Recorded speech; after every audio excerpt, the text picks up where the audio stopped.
Hello, and welcome back to the Cinema Lounge podcast. My name is Garrett Inman. I am your host. Here on this podcast, we chill and talk about movies. Today's movie, this week's movie, we'll be talking about Thor, the next movie up in our little MCU marathon until we inevitably catch up with whatever, with whatever movie we catch up on. Sorry I missed last week. I put out on Instagram that it was going to be a day late, and turns out it ended up not happening at all. This was supposed to go out last week in preparation for The Eternals, which came out this past weekend, which I think is doing pretty solid in the box office, not so solid in reviews. I think it is the first MCU movie to go rotten, although on Rotten Tomatoes, let's do a quick... Just because, F it, I got time, it's Thor. We don't have a lot to talk about when it comes to that. Let's see where it's at on Rotten Tomatoes currently. As of 8:08 p.m., November 7th, it is at a 48% rotten on the tomato meter on Rotten Tomatoes. However, the audience score is 81, which is interesting.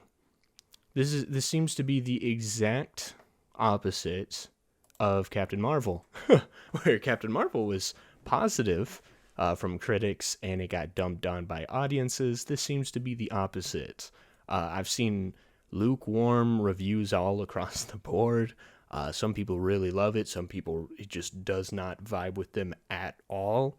So it's a very interesting movie to come out at a time in which really the MCU needs like a big win that just hits everyone, because after Endgame, I feel like they've been struggling in terms of just audience perception to kind of recover from that, which on one hand, it isn't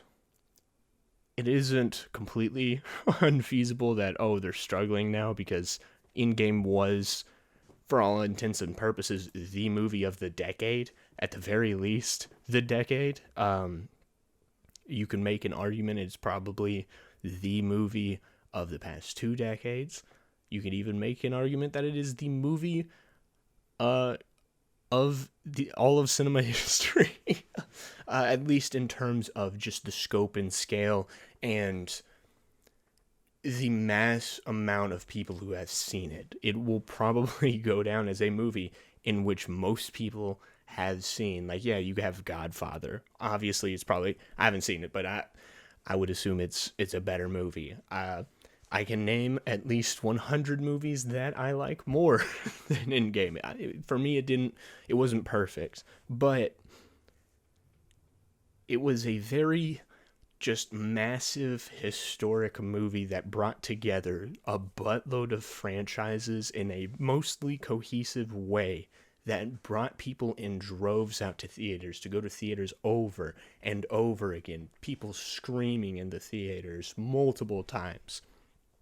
And as of right now, there's never going to be another movie like that. DCEU's not going to pull that off again. The MCU's not going to pull that off again. I can guarantee that. I think cinema peaked in terms of box office returns and that kind of stuff. It peaked with Endgame. And now we're going to just be fighting to get there again, and we won't unless inflation happens, which it is happening. But, yeah, all that is to say, all the movies coming after Endgame, I believe it's been 3 so far.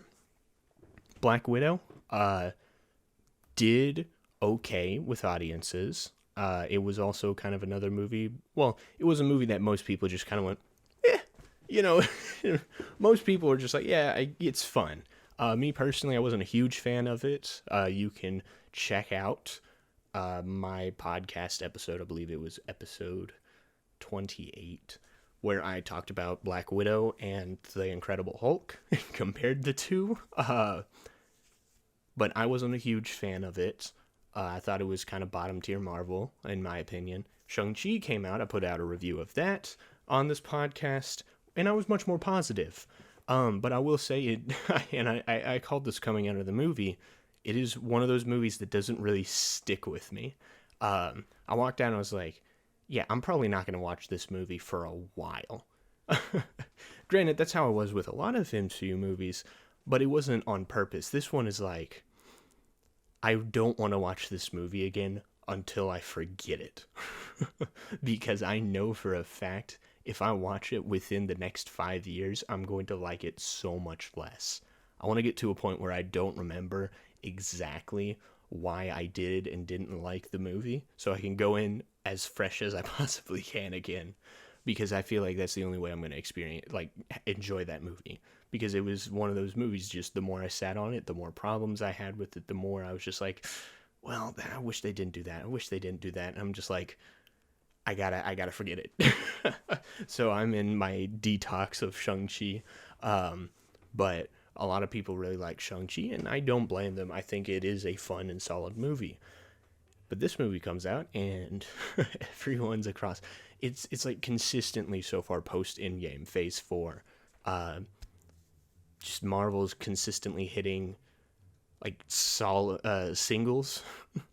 Like they had a freaking blowout home run. I forget what the baseball term is for like all the 3 bases loaded, hit a home run, grand slam. It was like a grand cinematic grand slam, and then after that, it's just been kind of singles and doubles, and it's just kind of been underwhelming. Most people are checked out, which kind of reflects in the box office, but mostly just reflects like general consensus. Marvel movies aren't as big as they used to be, even in like phase 1 and 2. After Iron Man came out, the MCU was this massive event every time a movie came out. Now I feel like honestly, the Eternals coming out, unless I went online and saw kind of your regular movie reviewers and that kind of stuff, most people aren't talking about this movie. The general masses don't really care in terms of public appeal. I'm sure the box office is going to do fine. I think initial reports right now, they earned $108 million from overseas, which is, honestly, I'll give them this. That's really good considering the movie is banned in a lot of countries, especially the countries that make them the big bucks. It is one of the past 2 MCU movies that has been banned from China.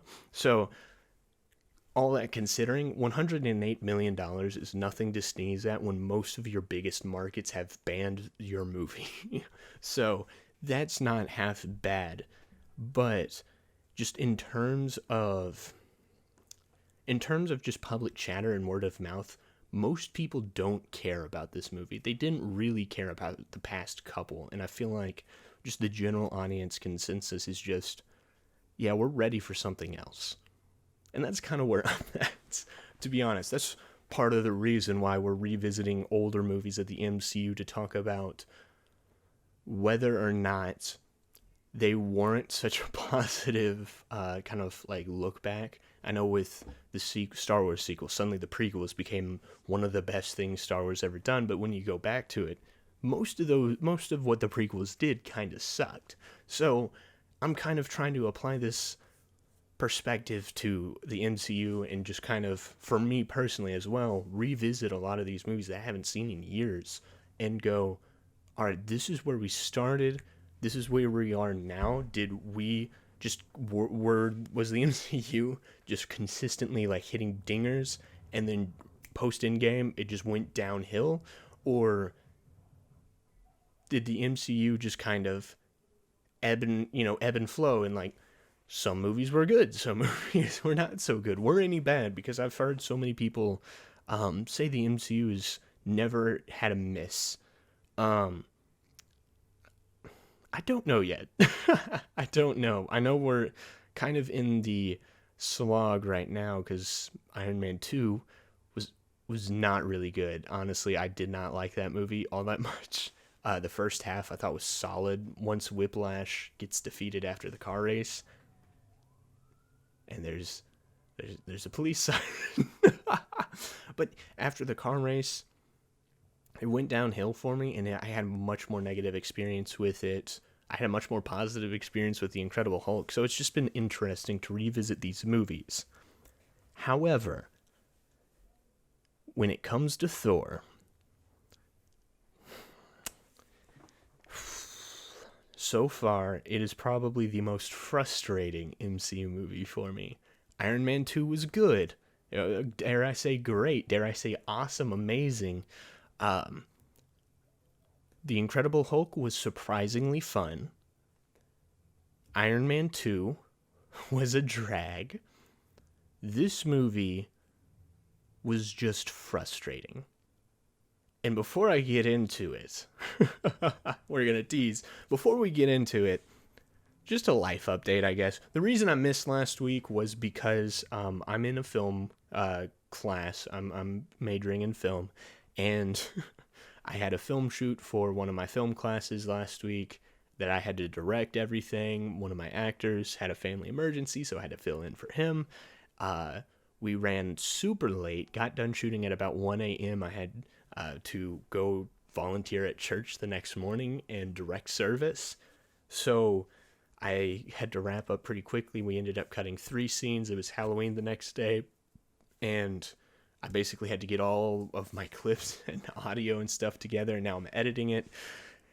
It's been a lot. I was going to try to at least put out an episode late last week because I turned 21. I wanted to put out like a 21-year-old birthday special where I talked about Another Round, which is one of the best movies that came out last year. It's all about drinking and the dangers that imposes along with along with the fun to be had with it.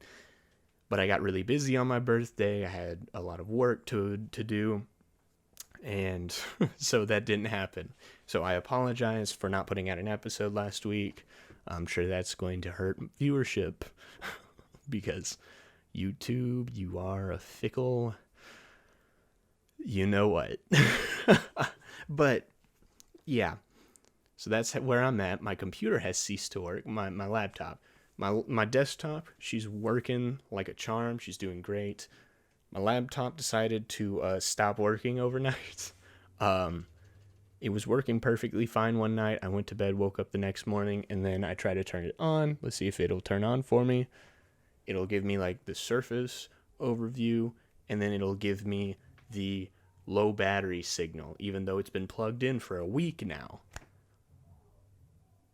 And now, I'm sorry, I have no idea what the yelling is, if you guys can hear that. I don't know what that is. I'm hearing yelling. What the heck? Oh, my dad's probably watching TV downstairs. That's what it is. He has the freaking volume cranked up. If you can hear that, I apologize. If not, I sound like a crazy person. Also, I sound like a crazy person because my laptop's booting up. Well, ain't that something? Wait, ain't that something?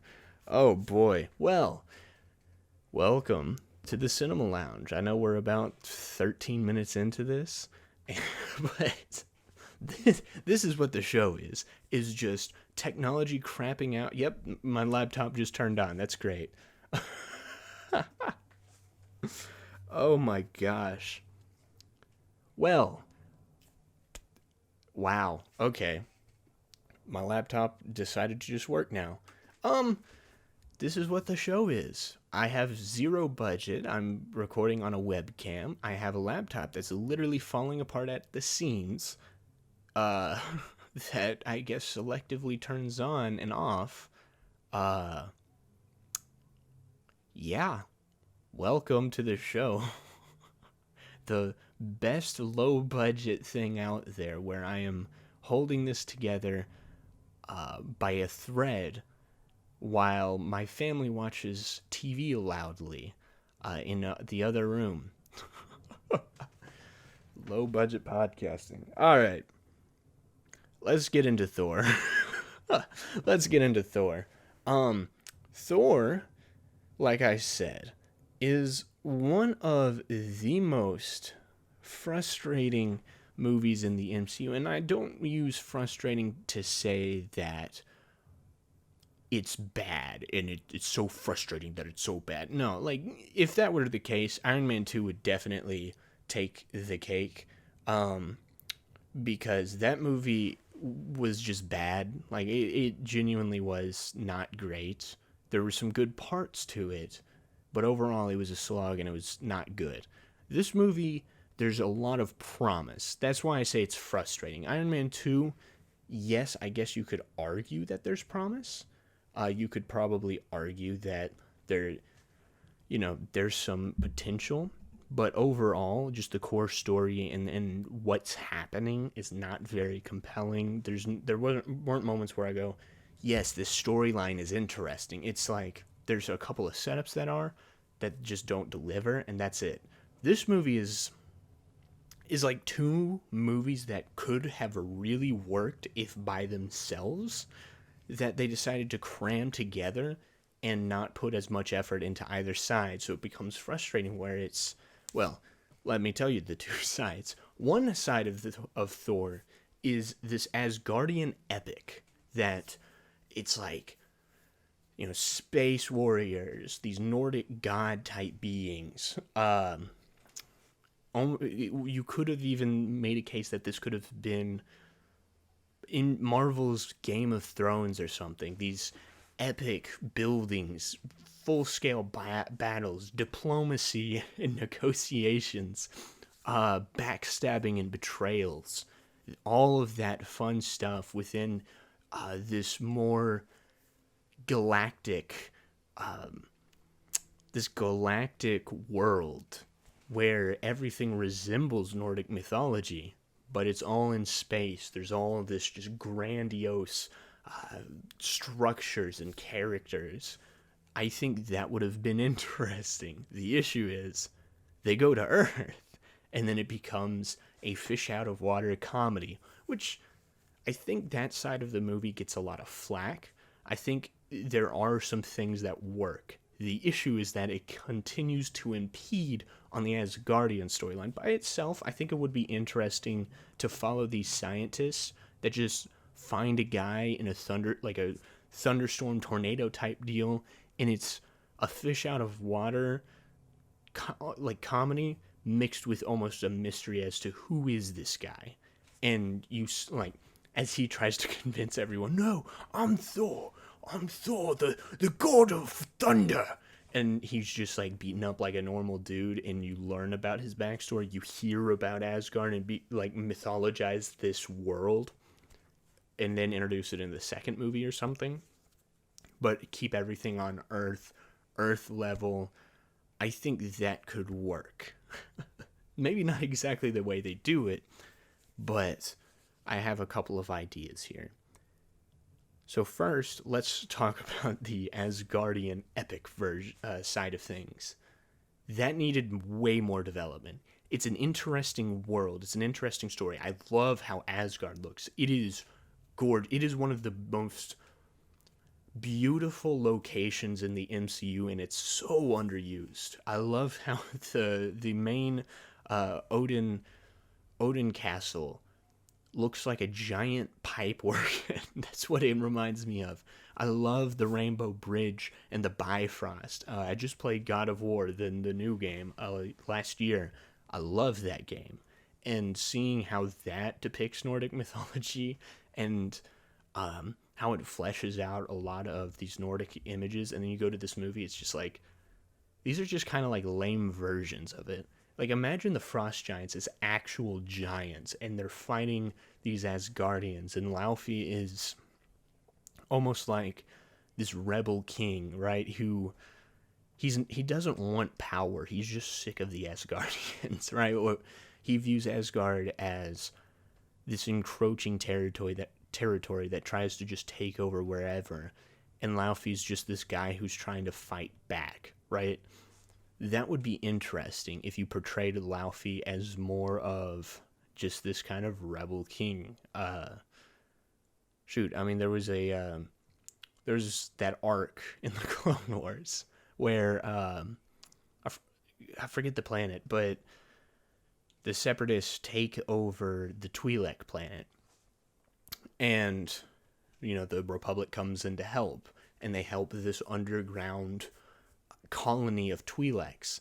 And the lead Twi'lek, I forget his name, but he becomes like this rebel king, this dude who says, screw it, we're going to go to war, and everyone rallies to follow him, and he becomes the leader of this planet after they fight back the Separatists. I feel like that would be interesting to make a character like that the villain, the antagonist, maybe make him a bit more villainous, right, where he kills people who don't need to be killed, or he lets his anger get the best of him. But at the end of the day, what he's fighting for is something that would cause some moral dilemmas within Thor, and you could almost use it to set up what Thor Ragnarok doesn't really properly develop, where Hela comes in and is like, oh, you think Odin was such a strong, powerful leader, and then like wipes away the murals and to reveal that he was a conqueror that used her as a living weapon. You could use that almost as a setup, where in this movie you could try to make the case that Odin's a misguided conqueror or something like that, only for it to be revealed 2 movies later. I think that would work, right? Give us an opportunity to get to know Laufey better, to develop maybe some more Frost Giants, introduce more Frost Giant characters as they try to fight back against the Asgardians. It would also give us an opportunity to get to know the Warriors 3 a bit more. It is my belief that the Warriors 3 are some of the most misused and mistreated characters in the MCU. At the very least, I don't know why I'm forgetting her name. Jamie Alexander's character, who, let me look her up real quick. Excuse me, folks. Jamie Alexander. At the very least, her character, Jamie Alexander, who plays Sif. At the very least, Sif got to appear in a couple episodes of Agents of S.H.I.E.L.D. At the very least, she got to be in 2 episodes of Agents of S.H.I.E.L.D. She got to be in prominent roles in the Thor movies. The Warriors 3 are just kind of there. And here's the thing. All 3 of them could have been interesting characters to follow. Who is it? It's Hogun and the other 2, the fat guy that eats a lot, and then the pretty blonde guy. All 3 of them had the opportunity to be interesting characters. They have great costuming. I like how they look as the MCU progresses, but then they just get unceremoniously killed off in Ragnarok for no reason. It would have been much more interesting to develop those characters starting with this movie. You have solid actors. I mean, specifically Ray Stevenson in this movie. If you watched Dexter season 7, Ray Stevenson is one of the best actors to ever be on that show. And after seeing season 7 of Dexter, genuinely believe Ray Stevenson was supremely misused in the MCU. If you're going to have an actor like that who knows his characters thoroughly, and you're going to just have him be a fat dude who eats a lot and no complexity whatsoever, you've bungled something. You fumbled the ball. I think these characters could have been interesting. Have the jolly fat dude who likes to eat a lot, give him some shades of darkness to him. The pretty boy struggling with his own internal self-doubt or whatever, or Hogun, who's this warrior-hearted person, struggle with fear or something like that. Give them something interesting to do as they fight in this Asgard versus Niflheim, I think. No, Jotunheim versus Jotunheim conflict, or even introduce some of the other realms, like Niflheim. I don't know these names perfectly, but like Niflheim or something like that, where you can bring in more characters from the Thor mythos and have them play minor roles. Some ideas: bring in other Norse gods, or even have some allusions to characters like Hercules or Ares, or some of the other MCU or Marvel characters who are mythological characters. I feel like that would have been interesting. You could have brought in the Executioner 2 movies early, along with the Enchantress, which it's a freaking crime neither of them appeared together. I think the Executioner was in Ragnarok, and I thought he was solid in Ragnarok. I will say that. I like his little redemption arc. I think the Enchantress might have been in the Loki TV show. I don't know. I haven't seen it. I haven't watched any of the Disney Plus shows. I don't really care all that much, to be honest. I have other shows I'm trying to catch up with, and frankly, I don't really want to watch any of the MCU shows until I'm good and ready to. Because I'm like, I don't care. I don't care about any of those shows, to be honest. I'll get around to them eventually. Maybe when I get caught up on the movies and, for a big super rank of the MCU. We'll see. We'll see. But for the time being, the Enchantress and the Executioner need to be on screen together. That is a must. That is like 100% a must. And it would be interesting to have them as kind of cameos within this movie. But I think the biggest one that I can think of that would have been interesting and doable as a major role within the movies, at least with this movie in terms of exploring the Jotunheim Asgard conflict, is to rope the trolls into it. Because I know Ulick in the comics is like a relatively prominent Thor character who can kind of be an antagonist or not be, or be a supporting character. He is kind of this neutral within Thor's realm, and it would be interesting to have him come in as a separate third party who has to get roped into this conflict and play up kind of the Game of Thronesy negotiations and con pacts and that kind of stuff. That would be incredibly interesting if done right. And it would have offered a much different feeling MCU movie, where it isn't just CGI and fun. No, this one will have conversations between characters as they try to hide their true motivations from each other and try to work situations out for their benefit. And it's almost this battle of wit and brawn. That would be fun. But I'm sorry, I'm tired. On the other end of the spectrum, we have the fish out of water stuff, which most people hate. And granted, I don't blame them. Darcy can get annoying from time to time. Jane Foster is kind of a boring character. The only thing that makes her interesting is that it's Natalie Portman, to be honest. But I think you can make it work. Here's how.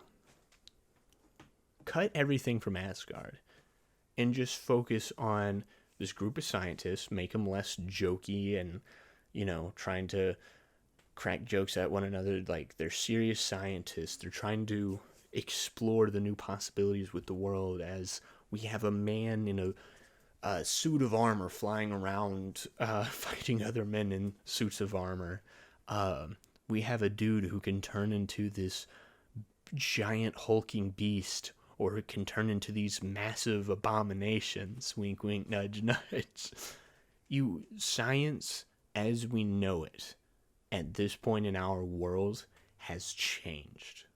It's no longer just like 1 + 2 = 3. You can put a liquid in your body and become a superhero. You can get shrapnel stuck in your chest, and there are men out there who can just invent new elements to keep yourself alive. You can create a completely mobile flying suit of armor, right? Science is fundamentally changing from what people know. So have these scientists trying to explore these new ways. Maybe have the hammer have landed before the movie started. So now there's this hammer in the middle of nowhere. S.H.I.E.L.D. has stepped in. They're looking it over, right? And these scientists either work for S.H.I.E.L.D. or they just really want to get in and see what this what the big deal with this hammer is. They discover there's like a lot of electric energy like radiating in it, but no one can pick it up, which should not be possible. It's an enchanted hammer. And this dude comes in claiming to know everything about it, right? So they have to figure out who this guy is. And the more they learn about him, they do tests, run tests on him, fingerprints. This guy doesn't exist on Earth. And they have to consider the possibility that this dude might be Thor Odin's son, right? He behaves like an irrational warrior. And as he's trying to tell them, no, I can pick up this hammer, and I can summon lightning. He tries and he fails. And he has to come to terms with the fact that he's not worthy and figure out why he's not worthy. You will already get this sense that this dude's full of himself, that he's quick to pick a fight. He's not quick to sit down and talk it out with people. So you can already get the gist of why he's not worthy. You don't need an entire sequence where he headlongingly, and there goes my computer. Why he just like headlong throws himself into fights, right? We already get that sense. Maybe have a flashback of him on Asgard once we get it confirmed. Oh no, this dude really is. Like have the campfire thing where he's talking about how he was this great warrior back on Earth and his father's asleep and he needs to get back to him. And,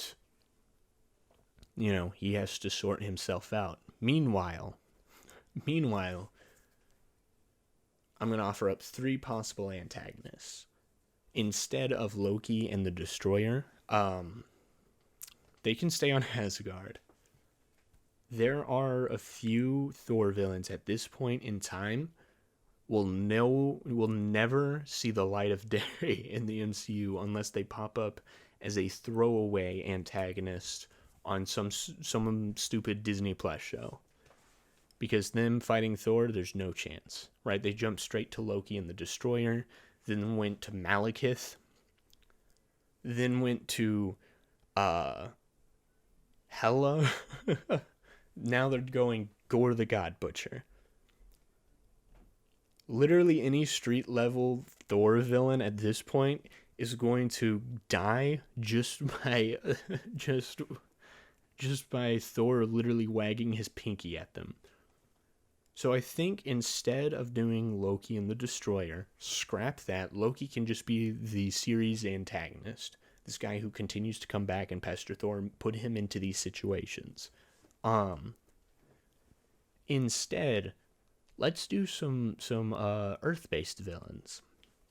And I have 3 in mind. 2 that I would strongly want to see. But first one's Cobra. Not entirely super stoked on him. Cobra is a part of the Serpent Society. The only reason I bring him up is he has fought Thor before. But mainly, he is a part of the Serpent Society. And if you're not going to use Loki in this movie, it's going to be really weird to have him as the main villain in the Avengers to bring everyone together. It would be interesting to have Cobra come in as the main villain of this movie, and then have characters like Diamondback, Asp, Death Adder, all these Serpent Society villains make cameos or pop up throughout the Phase 1 MCU movies, only to build up to the Avengers, where now they have to fight the Cobra Society or the Snake Society. And yes, they're not like a huge threat, but they are Earth street level villains, and I think it would be interesting if they try to go for this ambitious scheme and the Avengers have to stop them. They're all super powered, they all have their unique sets of abilities and motivations and personalities. So it would make for a much more fleshed out villain team, besides Loki, this really well developed character, and a faceless army of aliens. I feel like this would offer up something much more dynamically interesting, leading into the Avengers. But that's really That's the only reason I have Cobra as this at all, because I think it would have been interesting to see what Joss Whedon would have done with a villain team like the Snake Society. Now, the other two would be a lot more interesting. I have a bit more ideas.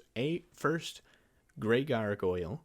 I think he worked for AIM at some point in time, but mostly, I really love his design.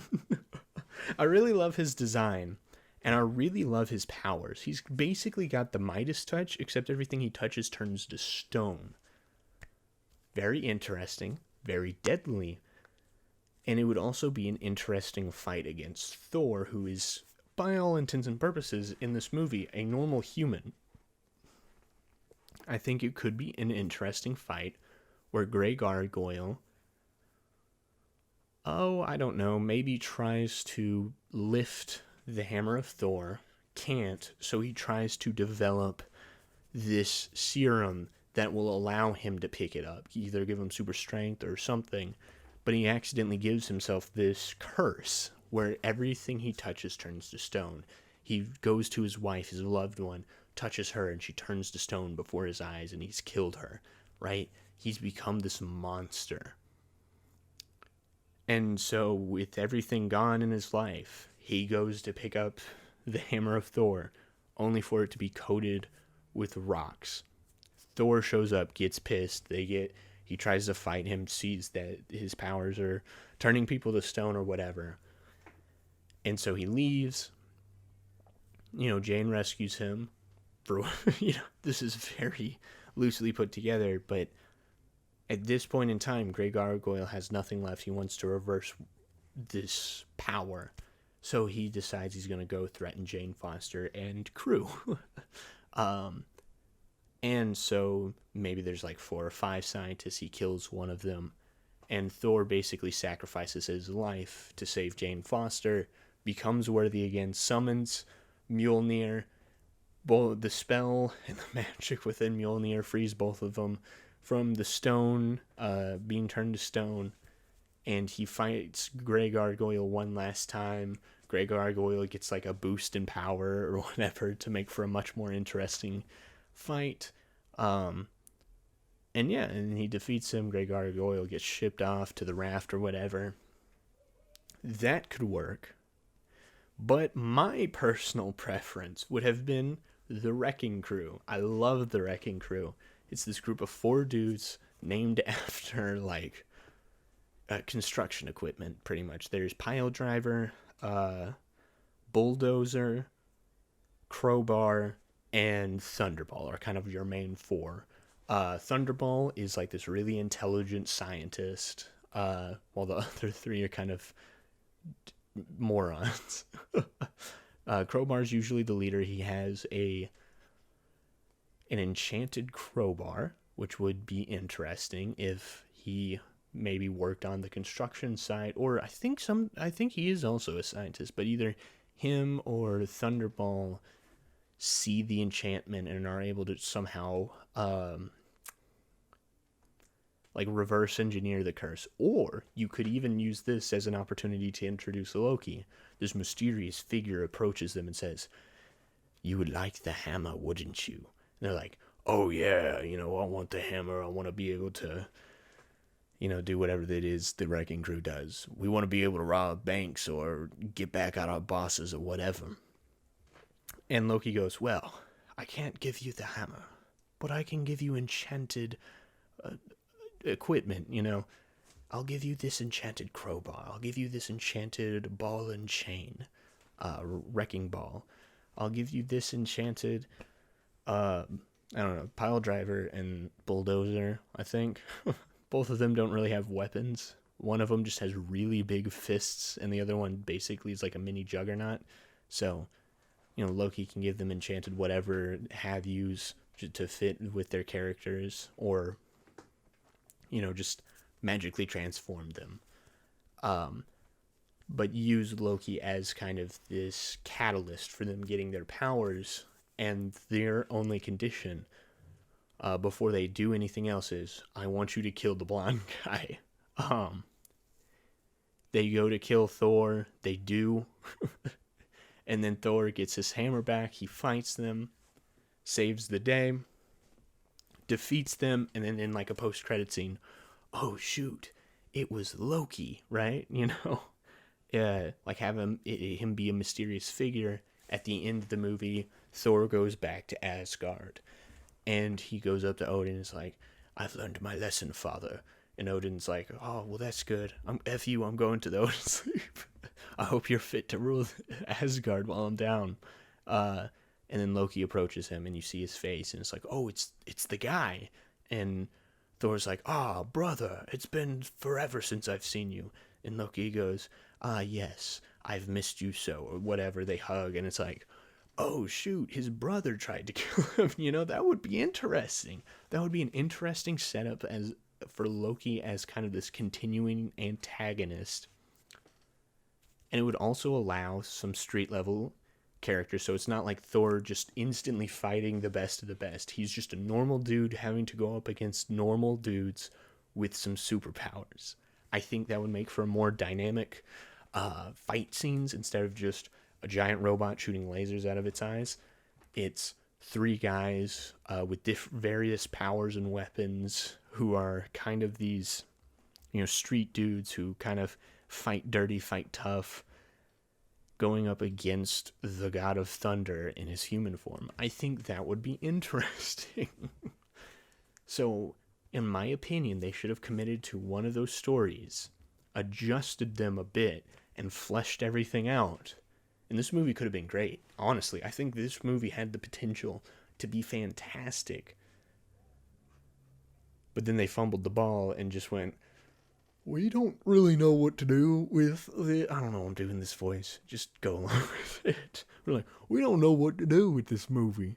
So let's just make it a Jerry over there, he wants to do a fish out of water movie, comedy. So we'll do that. But Jimmy over there wants to do an Asgardian movie. So let's just put them together. I really wish they committed one way or the other, because it would have opened up for new avenues in the MCU that frankly might be a bit more exciting with the ultimate direction they went with. I'm not saying like the Avengers sucks. Excuse me, sorry, I keep hitting my mic. The Avengers is good from what I've remembered. Every time I've rewatched it, I've enjoyed it. But a major problem is that the friggin' Chitauri are just boring cannon fodder. If it was the Serpent Society coming in, that would be interesting. If it was, I don't know, if you did the Wrecking Crew, right? And now my toilet's going off. My house is falling apart.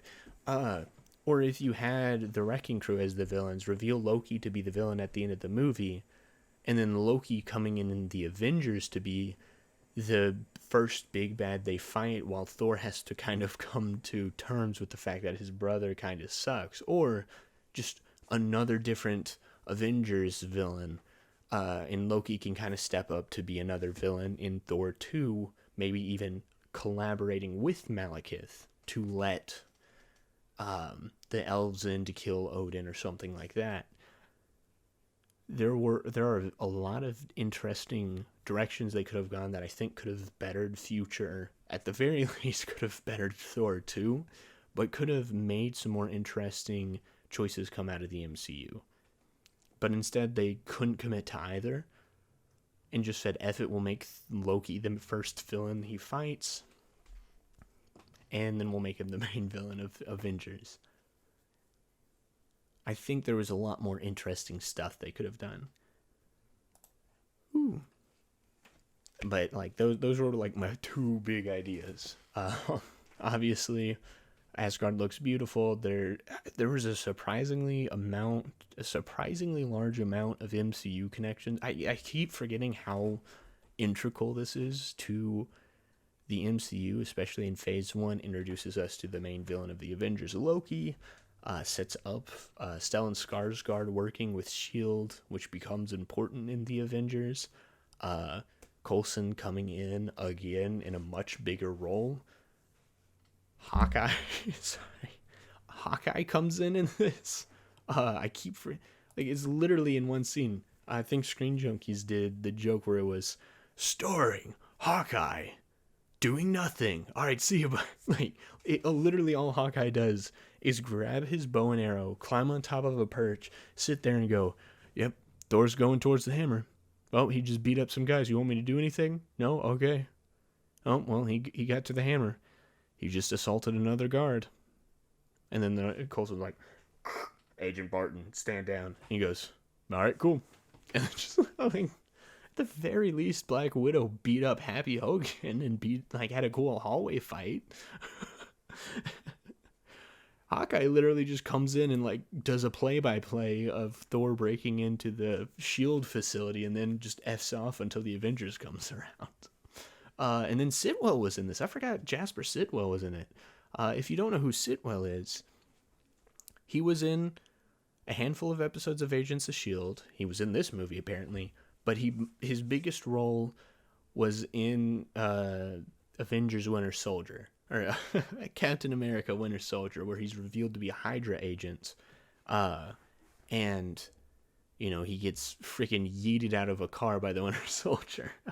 So he's not like a super prominent, but like he's a relatively important character to the MCU mythos. So that was interesting to see him in there.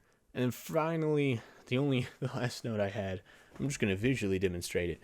This movie has so many of these. Like almost every shot is a freaking Dutch angle. It's like imagine if this man Kenneth Branagh directed just like a normal like, I don't know, buddy comedy or something, and it's like someone's just eating a meal like at McDonald's, and he's literally shot like this, and he's just like, it looks so much more intense and like dangerous than it should. Like, some of the Dutch angles work to make things look epic, but sometimes it's just like Thor's lying in a bed and suddenly the camera's just like that for no reason. Thor's just like waking up. Like, there's no way, there's no reason for the camera to be tilted like that. But yeah.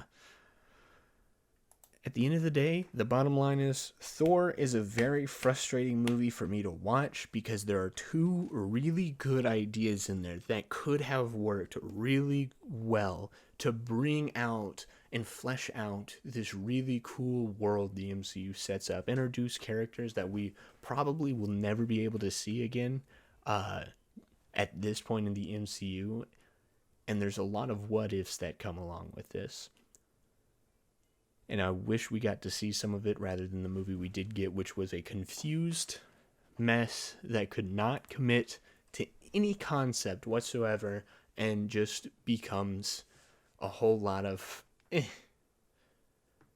6 out of 10. My score definitely...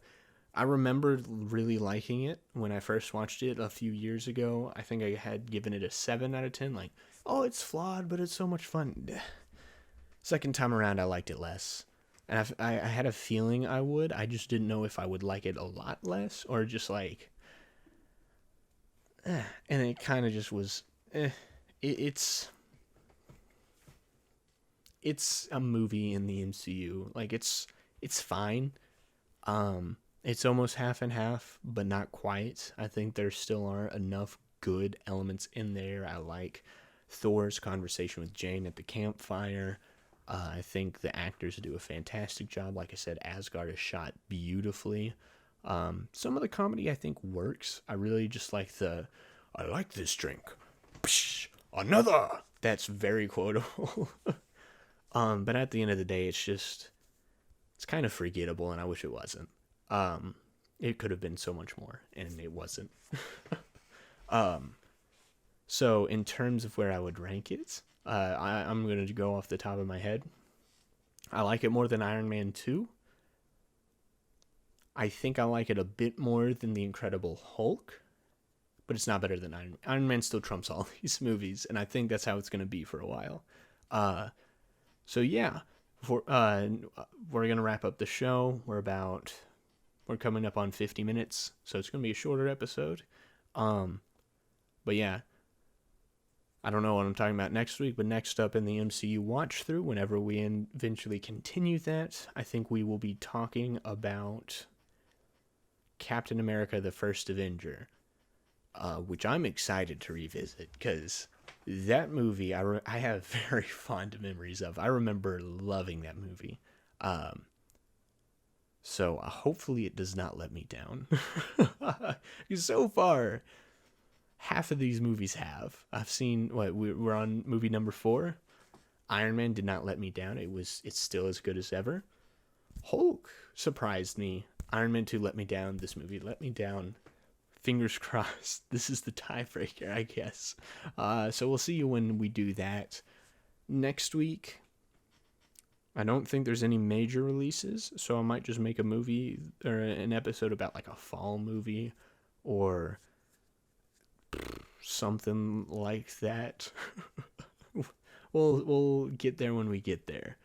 One day at a time. I gotta finish editing some stuff. I have some acting exercises for class, so I gotta get on all of that. And I just knocked over something over here. I really need to get rid of this thing. It's like some cardboard or something that I had for a project that I just haven't gotten rid of, and it's been very annoying to work around. But before I do all of that, I'm going to give you some recommendations for this week. Before we head out. First off, we got Creep. Oh my gosh. This is going to be my final horror recommendation, I suppose. This movie was really good. It's very unsettling.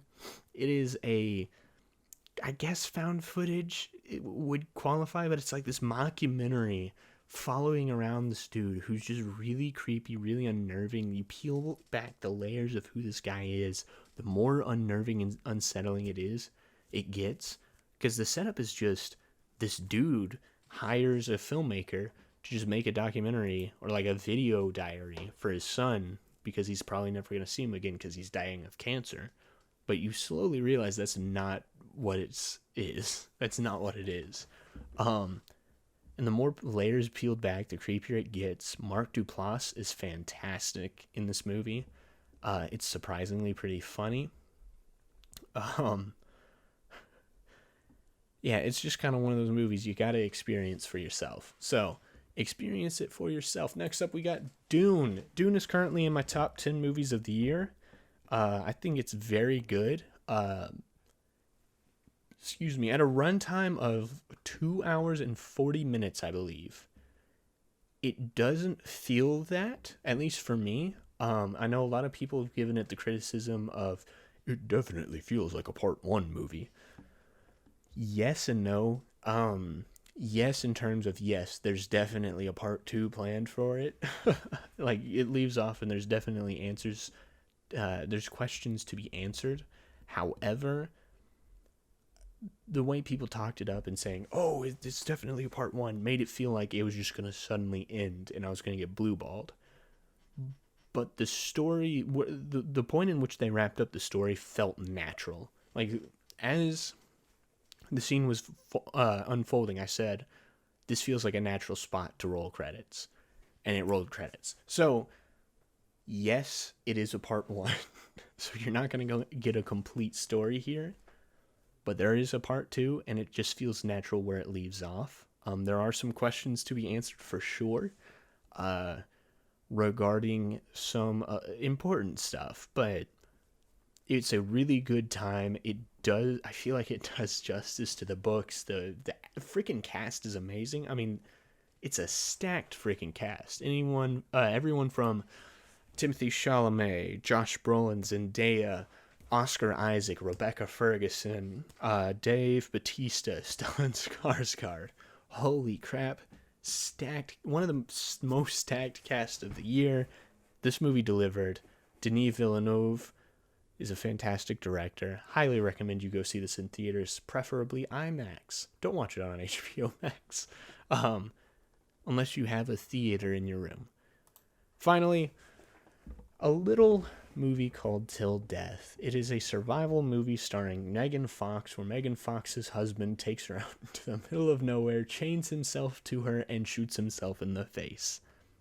Megan Fox has to survive the cold elements, the fact that she's dragging a corpse around, and the fact that her husband hired 2 criminals to come and kill her. It is very effective in terms of its suspense. I was on the edge of my seat hoping that she makes it out alive, because she gets put in these precarious situations, trying to just survive in general, get herself free from her dead husband, and escape these 2 crazy dudes. And I think the intruders, for what they are fleshed out enough. Like, they don't just feel like, oh yeah, we're gonna come and kill you because that's what we do. They have their own conflict between each other. They have their own relationship with each other. So I think it works for what it is. It is just a movie that you can sit down, have a good time with in about an hour and 40 minutes and be done with it. Definitely not like, the best movie of the year. It came out earlier this year. It's on Netflix now. It's not the best, but it is, for what it is going for, it is very effective and very solid, and I think this will be one of the most overlooked movies of the year, so I highly recommend it. Go check it out on Netflix. Megan Fox actually does a pretty good job. But yeah, I am very tired. I'm running on low fumes. I had a retreat this weekend that I was attending / working. Didn't get any sleep while on it. Forgot it was daylight savings time today, so I ended up waking way before my alarm was supposed to go off, and I also went to bed late last night, so I'm running low on fumes. I'm trying my best to stay awake, but I feel like my episodes where I'm just tired as crap are my best episodes, because I tend to get a little loopy. But I feel like this episode was solid. But yeah, I hope you guys have a great weekend. I'm going to try and recover, get some sleep. I just started watching Squid Game, so I might talk about that next week if I finish it. So far it's pretty solid. And yeah, I hope you guys have a great weekend. My name is Garrett Inman, the host of the Cinema Lounge podcast, where we chilled and talked about Thor and how frustrating it is, because it could have been great but only ended up being okay. And yeah, follow us on all the socials. If you're watching on YouTube, press the like button, hit the subscribe button, hit the subscribe button. Leave me a comment down below. What do you think about Thor? Do you think it's overhated? Do you think it's overrated? Do you think it's just okay? Do you think there's a good story embedded in there? What are your ideas for what Thor could have done?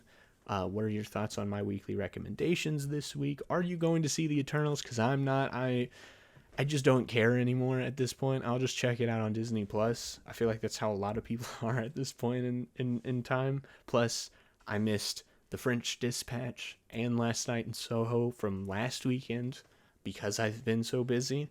And I'm going to make an effort to go watch those first. But yeah, watching on Rumble, hit the subscribe button there, hit the Rumble button, leave me all the comments down below as well. If you're listening to any streaming platforms, follow us on those, leave us 5-star ratings, and follow me on Instagram at the Cinema Lounge. I think that's everything. But make sure you do all the social media stuff. I will do my best to do the social media stuff in return. And I hope you all have a good night. Always remember, don't be full of yourself, because worthy people are not full of themselves. Worthy people are humble. Also, don't run over people with your cars. I hope you have a good night. And have a great week. I don't know. I'm Garrett Inman. I'm signing off. I got nothing clever for you. I'm sorry. I'm tired. Good night, everyone. Hammer.